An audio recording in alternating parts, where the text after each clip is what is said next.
ఈరోజు miracle worship సండేగా దేవుడు మనకి ఇచ్చాడు. ఒక సండే మాత్రం కాదు, ఒక మిరకల్ సర్వీస్లో మాత్రం కాదు దేవుడు అద్భుతాలు చేసేది. ప్రతిరోజు కూడా మనకి జీవితంలో అద్భుతాలు ఆయన చేస్తాడు. ఆ అద్భుతాలు మనకి జీవితంలో ఏ రకంగా పొందుకోవాలి అనేది ఇలాంటి ఆరాధనలో దేవుడు మనకు తెలియజేస్తాడు. కాబట్టి నీకు మిరకల్ కావాలంటే you will not wait for only miracle worship Sunday, లేకపోతే ఫస్ట్ ఫ్రైడే జరుగుతున్న ఈవినింగ్ మిరకల్ ఫ్రైడే సర్వీస్లో మాత్రమే కాదు. ఆ యొక్క సహవాసాల్లో దేవుడు ఎలాంటి అద్భుతాలు చేస్తున్నాడో మిగతా రోజుల్లో కూడా నీ జీవితంలో అద్భుతాలు చేసేదానికి ఆయన సంసిద్ధుడుగా ఉన్నాడు. దేవుని యొక్క వాక్యం సెలవిస్తుంది ఏంటంటే, ఆయన యందు భయభక్తులు కల వారి పట్ల ఆయన దాచి ఉంచిన మేలు ఎంతో గొప్పది. దేవుడు గొప్పవాడు, గొప్ప కార్యాలు మనకి జీవితాల్లో చేసేవాడు. ఆయన నూతనమైన వాటిని మనకి జీవితాల్లో చేసే దేవుడు. He is the creator. ఆయన సృష్టికర్త. నీ జీవితంలో జరిగిన వాటినే జరిగించాలని దేవునికి ఉద్దేశం కాదు. మనుషులైతే చేసిందే వాళ్ళు చేస్తారు. కారణం ఏంటంటే మనుషునికి పరిమితులు ఉన్నాయి, కానీ దేవునికి పరిమితులు లేవు. ఆయన సమస్తాన్ని నూతనముగా చేయగలిగే గొప్ప దేవుడు. కాబట్టి నీ జీవితంలో, నా జీవితంలో కూడా ఆ గొప్ప దేవుని పైన నువ్వు ఆధారపడి, ఆ గొప్ప దేవుని ఆశ్రయించి, ఆ గొప్ప దేవునికి మొరపెట్టి, ఆ గొప్ప దేవునికి ఇష్టమైన జీవితాన్ని నువ్వు జీవించినప్పుడు ప్రతిరోజు అద్భుతం నీదే. Your miracle is in your hands. నీ అద్భుతం నీ చేతిలో ఉంది. నీ అద్భుతం మిరకల్ వర్కర్ పని లేదు. మనం అనుకుంటాం స్వచ్ఛత కూటాలని పేరు పెడితే, ఆ స్వచ్ఛత కూటాలకు వెళితే దేవుడు స్వస్థపరుస్తాడు. ఓకే, దేవుడు స్వస్థపడతాడు, నో డౌట్ అబౌట్ దట్. కానీ ఆ కూడికలు సంవత్సరానికి ఒకసారి ఉంటాయి.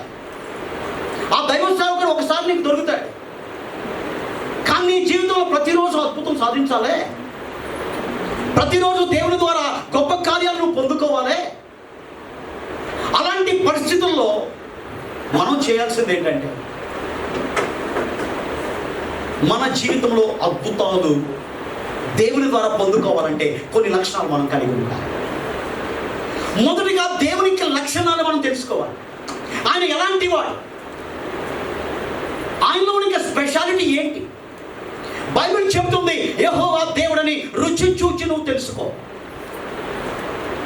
ఆ రుచి నువ్వు తెలుసుకున్నట్లయితే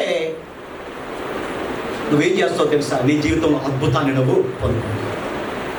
దేవునికి రుచి ముందు ఇక లోకంలోనికి ఏ రుచి కూడా సాటి కాదు.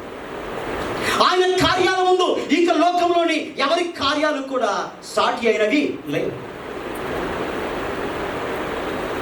ఆయన పేరు ఆశ్చర్యకరుడు.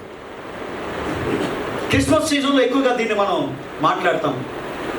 ఆశ్చర్యకరుడు, ఆలోచనకర్త, బలవంతుడైన దేవుడు, నిత్యునికి తండ్రి, సమాధానానికి అధిపతి అని అతనికి పేరు పెట్టబడును.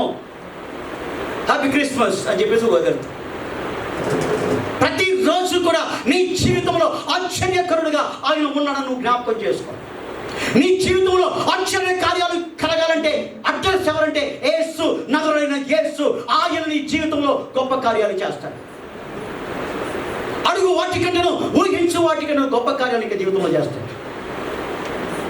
Christianity is not a religion. క్రైస్తవ్యం అనేది మతము కాదు. క్రైస్తవ్యం అంటే మార్గం. ఏ మార్గం?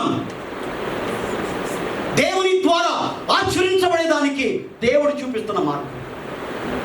ఆ మార్గంలో ప్రయాణం చేయి. దేవుని యొక్క ఆశీర్వాదాలు నీకు జీవితంలో ఉంటాయి. దేవుడి యొక్క భవిష్యత్తును రూపించాడు. ఇక లోకంలో నువ్వు యాక్సిడెంట్గా పుట్టలే. దేవుని యొక్క ప్రణాళిక ద్వారా ఇక లోకంలో నువ్వు వచ్చావు. దేవుడు నిన్ను పుట్టించాడు.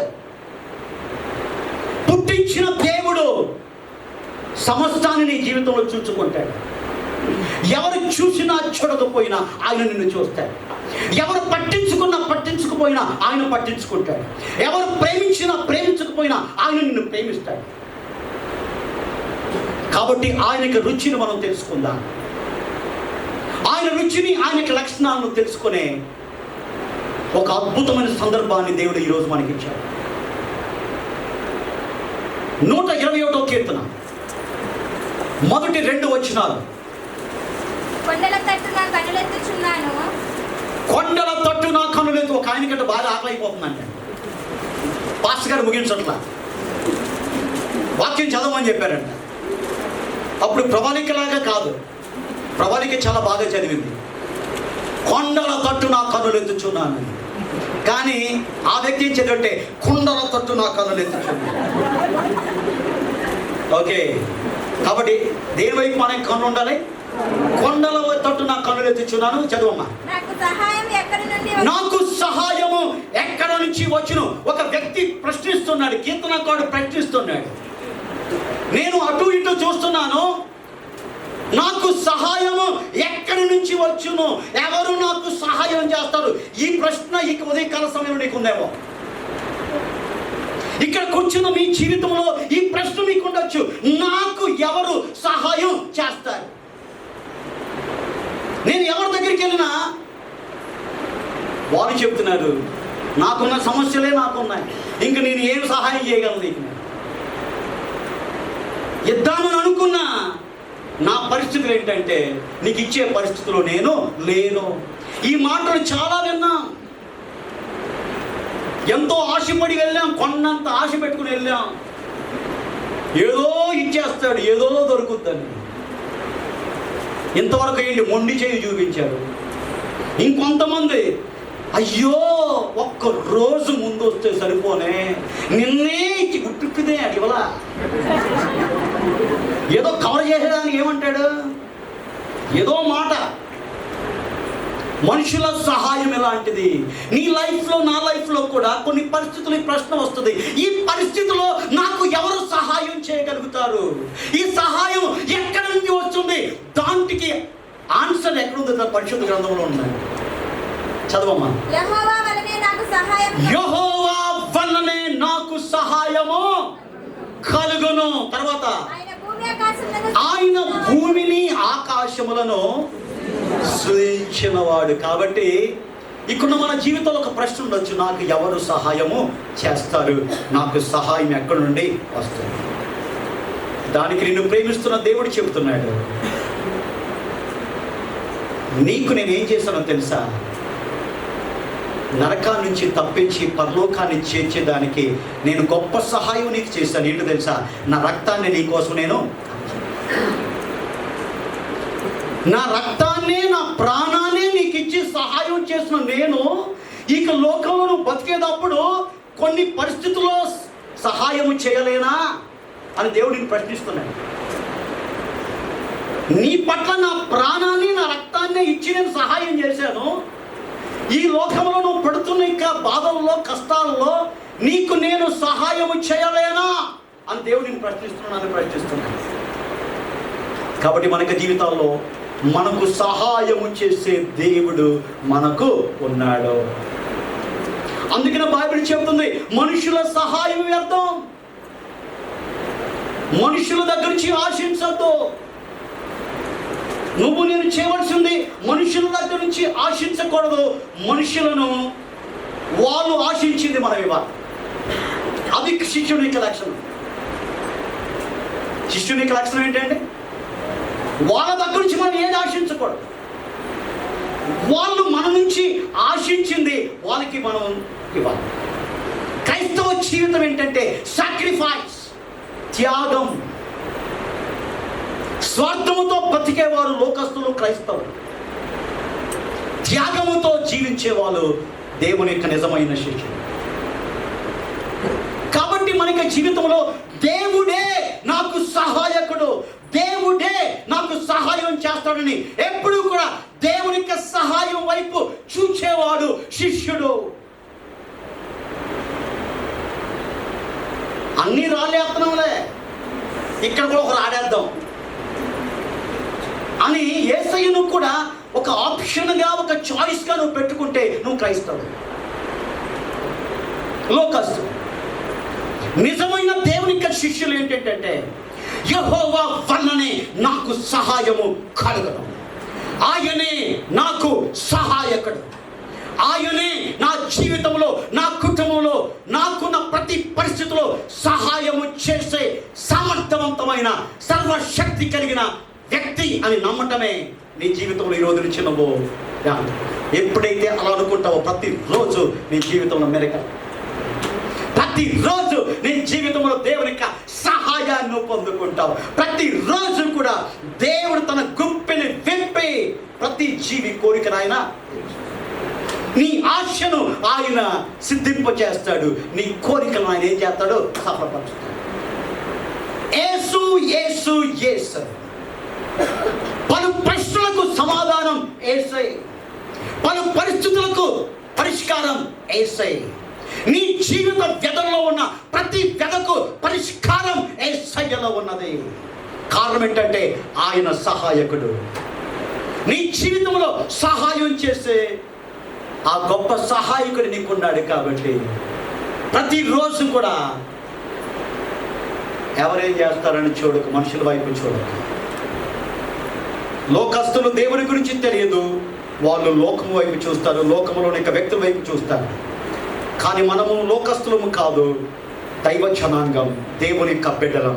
దేవుని యొక్క బిడ్డలు తండ్రి వైపు చూస్తారు. ఆయన పరమ తండ్రి, ఆయనదు అసాధ్యమైనది ఏది. నమ్ముట నీ వలన అయితే నమ్మువానికి సమస్తము సాధ్యం.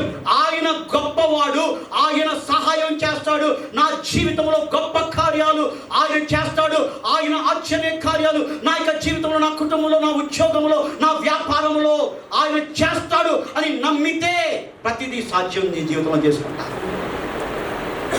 బైబిల్లో కొంతమంది జీవితాల్లో దేవుడు ఏ రకంగా సహాయం చేశాడు, ఒక 2-3 సమయాన్ని బట్టి నేను చెప్తాను.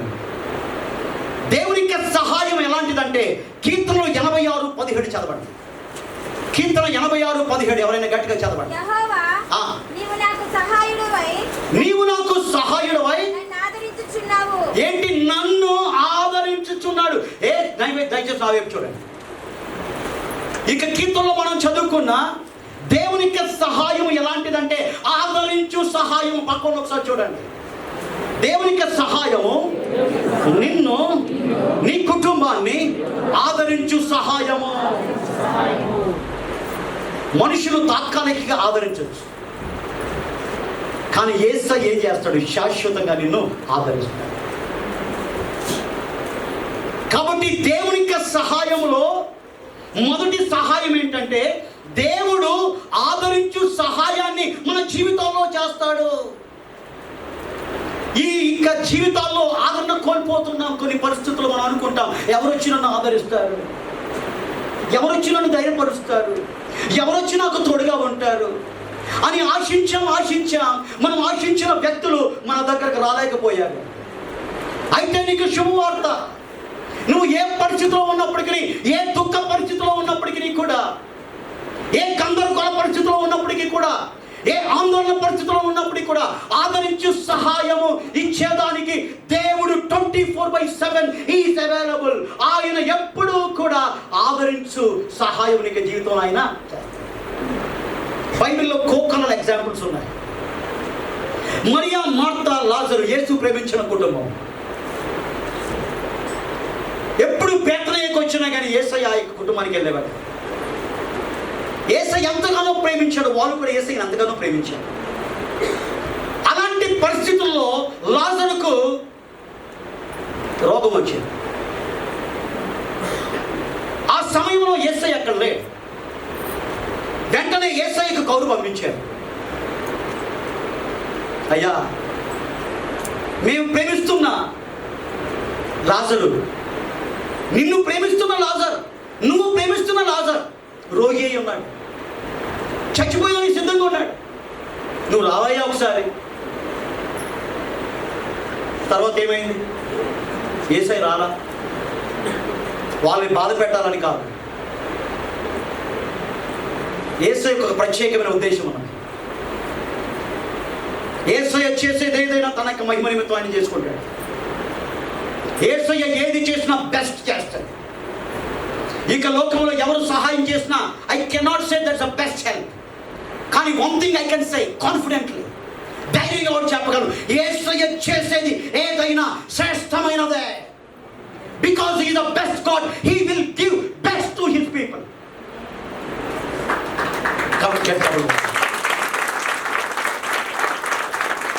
కాబట్టి ఏం జరిగిందంటే చాలా బాధ. ఆ యొక్క కుటుంబంలో లాజరు చనిపోయాడు. ఆ యొక్క ఇద్దరు శిష్యులు కూడా ఆదరణ కోల్పోతున్నారు. ఎవరు ఆదరిస్తారో వెళ్ళి అనేక మంది వస్తున్నారు. ఏడవక ఏమైంది, ఇంకా మనం కూడా అంతే కదా, వాడు ముందు పోయాడు, తర్వాత మనం కూడా పోతాం, మనం కూడా అదే కదా చెప్పేది. అలాగే అనేకమైన మాటలతో ఉండి కొంచెం భోజనం పెట్టారు, టీ పెట్టారు, టీ ఇచ్చారు. ఎన్ని రోజులు పెడతారు టీ, ఎన్ని రోజులు భోజనం పెడతారు? మ్యాక్సిమం మెమోరియల్ సర్వీస్ అయ్యేవారు. తర్వాత వాళ్ళు కూడా వాళ్ళే. ఇదంతా తెలుసు ఎవరికి మరీ మాట్లాడుతుంది.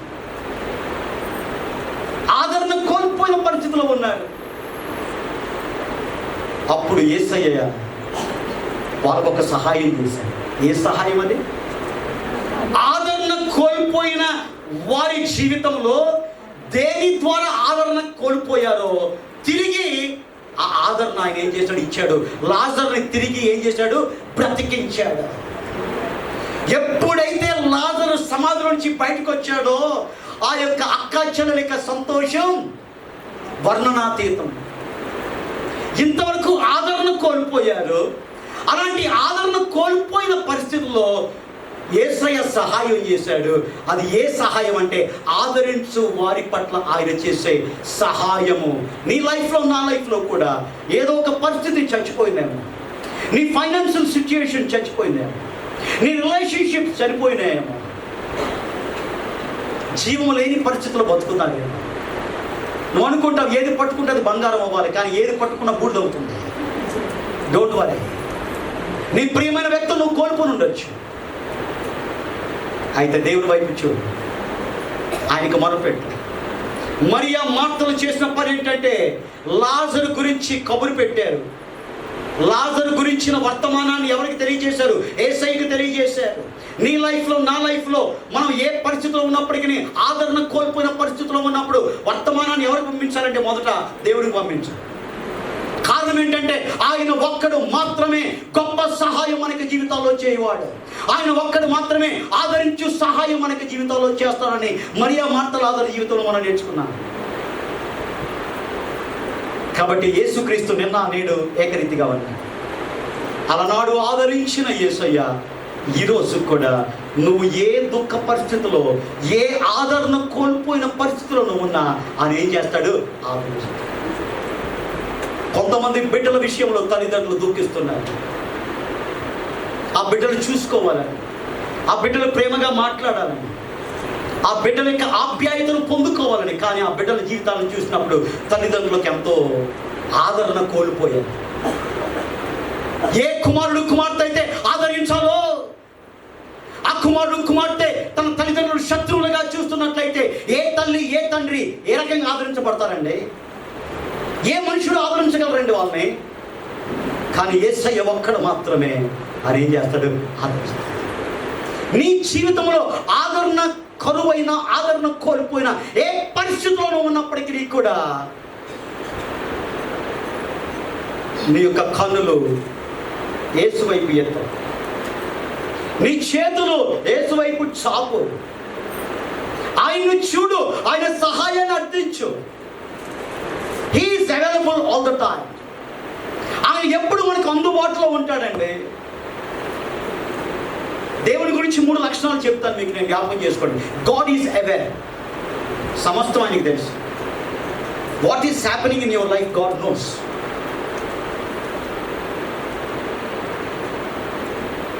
ఆయన ఏం చేస్తాడు తెలుసా? చూసి ఊరుకోండి. He is the able God. Second A of God is able. Able అంటే నీ జీవితంలో అద్భుతాన్ని ఆయన చేస్తాడు. మరియా మార్తల జీవితంలో దేవుడు ఏం చేశాడు? అద్భుతం చేశాడు. చనిపోయిన లాజరును తిరిగి బ్రతికించాడు, వాళ్ళని ఆదరించాడు. కాబట్టి దేవుని యొక్క సహాయం ఎలా అంటే ఆదరించు సహాయం. ఇక్కడున్న మీ జీవితాల్లో ఆదరణ కోల్పోయిన పరిస్థితులు ఉంటే మనుషుల వైపు చూడవద్దు, దేవుని వైపు మీరు చూడండి. మనుషులు ఇంకా నీ గాయాన్ని ఏం చేస్తారు? పెద్దది చేస్తారు. ఎగ్జాంపుల్, యోబు స్నేహితుడు. యోబు దుఃఖ పరిస్థితిలో ఉన్నాడు, సమస్తాన్ని కోల్పోయాడు, ఆస్తి కోల్పోయాడు, పిల్లలను కోల్పోయాడు, ఆరోగ్యం అన్న సరిగా ఉందా? అది కూడా సరిగా లేదు. అలాంటి పరిస్థితులు ఆదరించాలని ముగ్గురు వచ్చారు, యోబు స్నేహితులు వచ్చారు. వచ్చినప్పుడు ఏం జరిగింది? ఆదరించే మాటలు మాట్లాడతలా. నువ్వేదో తప్పు చేసావు, అందుకని ఏం చేశాడు? దేవుడు శిక్ష విధించాడు.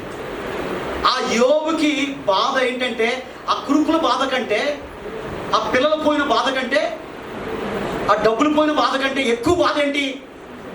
లోకులు కాకులు అంటారు కదా, అది కావు కావు కావు కావు అని అడుగుతున్నారు. నువ్వు ఇచ్చేసావు, అందుకని ఇది అసలే నలిగిపోయాడు. సామెత ఉందిగా తెలుగులో, మూలిగే నక్క పైన కాటికే పడిందంట. అసలే మూలుగులో ఉన్నాడు మనోడు. దానికి తోడు ఆదరణ మాటలు మాట్లాడాల్సిన ఈ బ్యాచ్ ఏం చేస్తున్నారు? ఆదరణ మాటలు మాట్లాడతారు. మనుషుల పైన ఆధారపడితే ఇదే జరుగుతుందండి. దేవుని పైన ఆధారపడదాం. ఆయన పేరు ఆదరణకర్త. He is the comforter. ఆయన సహాయము, ఆదరించు సహాయం. నువ్వు ఏ పరిస్థితిలో ఉన్నా ఆయన నిన్ను ఏం చేస్తాడు? ఆదరిస్తాడు. నీ లైఫ్లో కూడా ఇలాంటి పరిస్థితులు ఉండొచ్చు, సమస్తాన్ని కోల్పోయి ఉండొచ్చు. అసలే దారే కనపడతలా. అసలు ఎలా, ఏంటి నీ కన్ఫ్యూజన్లో ఉన్నావు, నీకు ఏంటి ఇలాగైపోయింది నా లైఫ్? ఒక పెద్ద క్వశ్చన్ మార్క్. డోంట్ వరీ, దేవుడిని ఆదరిస్తాడు. ఆయన నీకు సహాయకుడిగా ఉన్నాడు. ఆయన ఎప్పుడూ కూడా నీకు సహాయం చేసేదానికి సామర్థ్యము కలిగిన దేవుడు. ఆయన సహాయం ఎలాంటిదంటే ఆదరించు సహాయం. దేవుడు చేసే రెండో సహాయం మత్తయి సువార్త 15వ అధ్యాయము 22వ వచనం చదవండి. దానికి ముందు కీర్తనలు 37, 39, 40 చదవండి. ఎవరైనా కీర్తనలు 37, 39, 40 సరిగా. కీర్తనలు 37, 39, 40.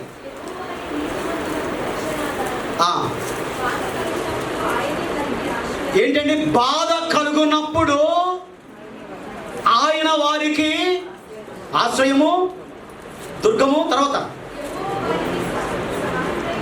యెహోవా వారికి సహాయుడై వారిని రక్షించును. చాలండి. ఇక్కడ యేసయ్య చేసే, దేవుడు చేసే రెండో సహాయం ఏంటి తెలుసా? బాధలో రక్షించే సహాయం. నువ్వు ఏ బాధలో ఉన్నా ఆ బాధలో రక్షించే సహాయము ఎవరు చేస్తారు తెలుసా?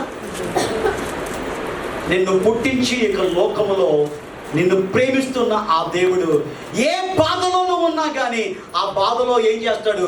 ఆ బాధ నుంచి రక్షించే సహాయము నీ జీవితంలో ఆయన చేస్తాడు. బైబిల్లో ఒక సందర్భం ఉంది. మీరు బైబిల్ తీయక్కర్లేదు, టైం లేదు కాబట్టి.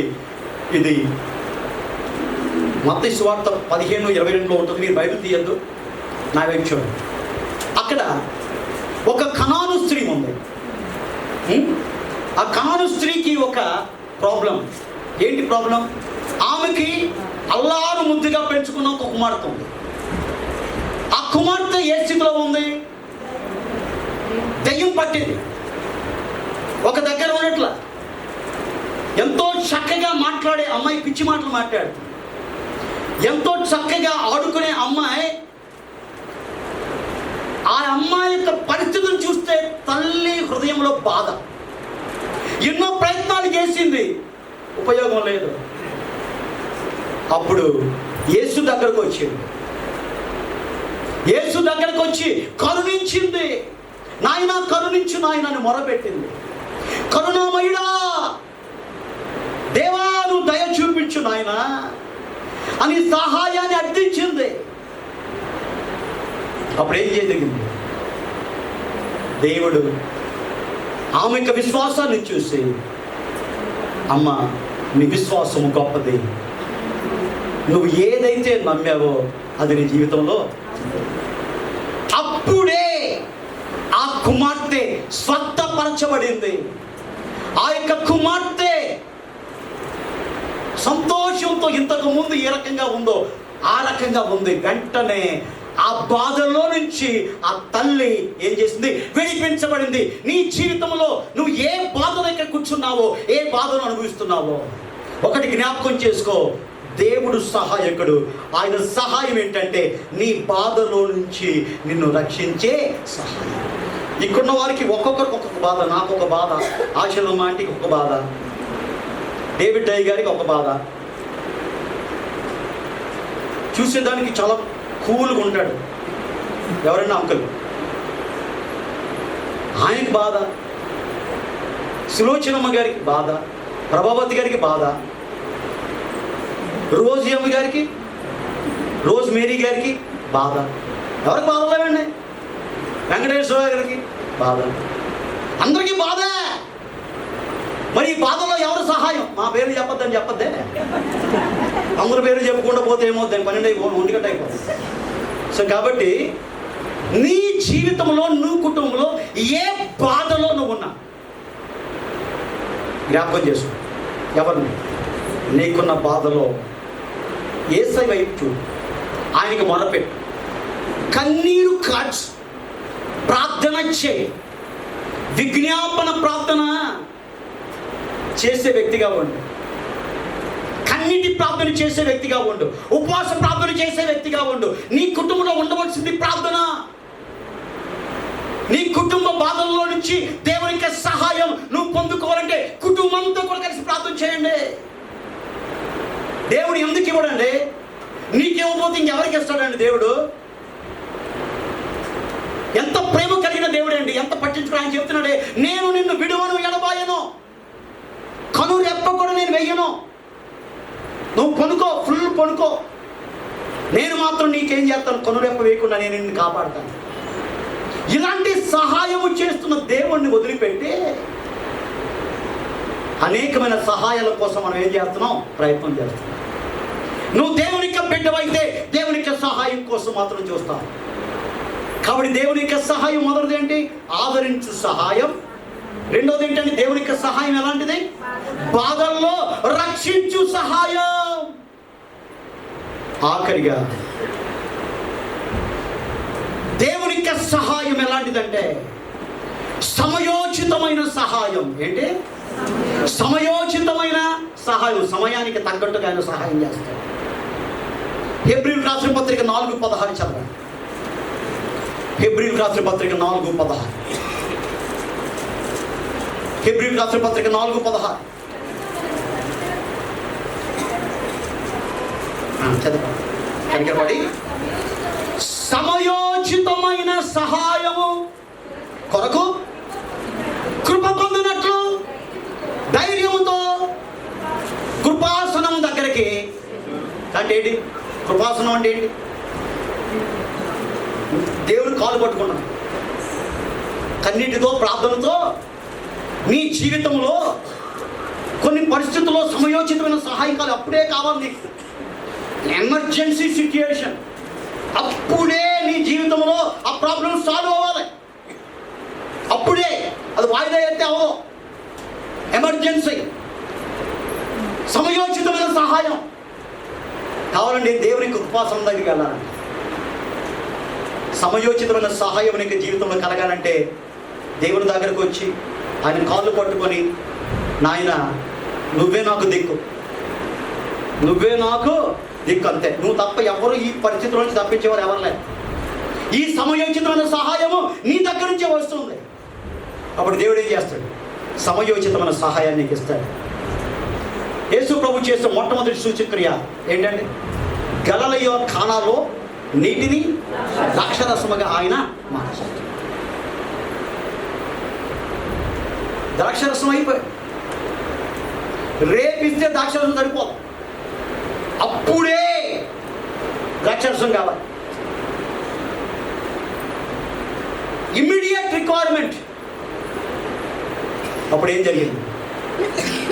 యేసయ్య వారికి సమయోచితమైన నీ లైఫ్లో కూడా సమయోచితమైన సహాయము దేవుడికి ఇస్తాడు. నువ్వు చేసేది ఏదైనా వ్యర్థమవుతుంది, కానీ నువ్వు చేసే ప్రార్థన మాత్రం వృధా అవ్వదు. దాన్ని జ్ఞాపకం చేసుకో. కాబట్టి మనం ఏం చేద్దాం? ఆదరించు సహాయం కోసం, రక్షించు సహాయం కోసం, సమయోచితమైన సహాయం కోసం దేవుడి దగ్గరికి వెళ్ళి కన్నీటితో ప్రార్థన చేయి. దేవుడు ఏం చేస్తాడు? కరువులో తన ప్రవక్త అయిన ఏలియాను పోషించిన దేవుడు ఫుల్ నాన్ వెజిటేరియన్ మీల్స్. ఏలియాకి వెజిటేరియన్ ముట్టుకోడు నాలాగా. ఏం చేస్తాడు? ఫుడ్ అంటే non vegetarian, breakfast ready non vegetarian, lunch also ready, dinner also non vegetarian. దేవునికి తెలుసు మా ఓడు పాపం వెజిటేరియన్ వద్దులే. కాకులను వాడుకున్నాడమ్మా. అసలు కాకులు ఎలాంటి లక్షణం? పిల్లలు తింటే ఆ చేతుల నుంచి లాక్కుపోతాం. అలాంటి కాకులకి దేవుడు ఏం చెప్పాడు? ఓ కాకి, నీకు ఒక స్పెషల్ అసైన్మెంట్. వెంటనే కాకు వచ్చేసింది. Yes lord. ఓ పని చేయి, డైరెక్ట్గా రాజు ఇంటికి వెళ్ళి రాజు కోసం అక్కడ కబాబ్ రెడీ అవుతుంది, రాజు కోసం టిక్కా రెడీ అవుతుంది, రాజు కోసం లెగ్ పీస్ రెడీ అవుతుంది. నువ్వేం చేయాలి? రొట్టెతో పాటు వీటిని నువ్వు తీసుకొని వెళ్ళి ఏం చేయాలి? ఎన్ని ట్రిప్లు వేస్తావు నాకు తెలియదు, కానీ కండిషన్ దాని యొక్క రుచి కూడా నువ్వు చూడకూడదు. కాకేముంది? నాయన అది నా లక్షణం కాంది, నేను చేయగలనా? నా పని ఏంటి? ఫస్ట్ నేను తింటా, మిగిలితే ఎవరికి ఇస్తా. అది నీ లక్షణం, కానీ నా పనికి ఉపయోగించుకున్నా. నిన్ను నా పనికి నువ్వు ఉపయోగించుకున్నావు, నీ బుద్ధి మారాలే. ఏంటి? కాకివే, కాకి బుద్ధితో నా పని చేయకు. ఏ బుద్ధితో చేయాలి? నాకు ఇష్టమైన లక్షణాలు కలిగి నా పని చేయి. అప్పుడు కాకేముంది? ఎస్ లా. వెళ్ళింది కిచెన్లో ఫుల్ గుమగుమ, లైఫ్లో చూడలా అలాంటి, ఎక్కడా దొరకట్లా, ఎముక కూడా దొరకట్లా, ఫుల్ కరువు. ఎవడింట్లో మాంసం కూర లేదు, కానీ రాజు ఇంట్లో మాత్రం రాజు కాబట్టి ఉంది. కొంచెం అనుకుంది, కొంచెం టేస్ట్ చేసి తీసుకెళ్దామని. అప్పుడు అనుకుంది, అమ్మో దేవుడు చెప్పాడు, ఇంకేమైనా ఉందా, ఇక్కడే పోతా నేను. కాబట్టి దేవుడి మాట వినకపోతే నాకు నష్టం. ఆ కాకైనా దేవుడి మాట ఏంటుంది, కానీ ఇంత పెద్ద భారీ ఆకారమని రాజేంద్రబాబు మాత్రం దేవుడి మాట ఏంటుంది. ఆ కాకైనా ఏంటుంది, బుద్ధి మార్చుకుంటుంది, వీడు మాత్రం. కాబట్టి ఏం చేద్దాం? సమయోచితమైన సహాయం కావాలంటే బుద్ధి మార్చుకో. దేవుని యొక్క సహాయం నీ జీవితంలో కలగాలంటే, దేవుని యొక్క సహాయం నీ జీవితంలో, నీ కుటుంబంలో, మన సంఘంలో కలగాలంటే ఏం చేద్దాం? మన ప్రవర్తన మార్చుకుందాం. కాబట్టి 3 రకాలుగా చెప్పాను నేను. దేవుడు ఏం చేస్తాడు? సహాయం చేస్తాడు. మొదటి సహాయం ఏంటి?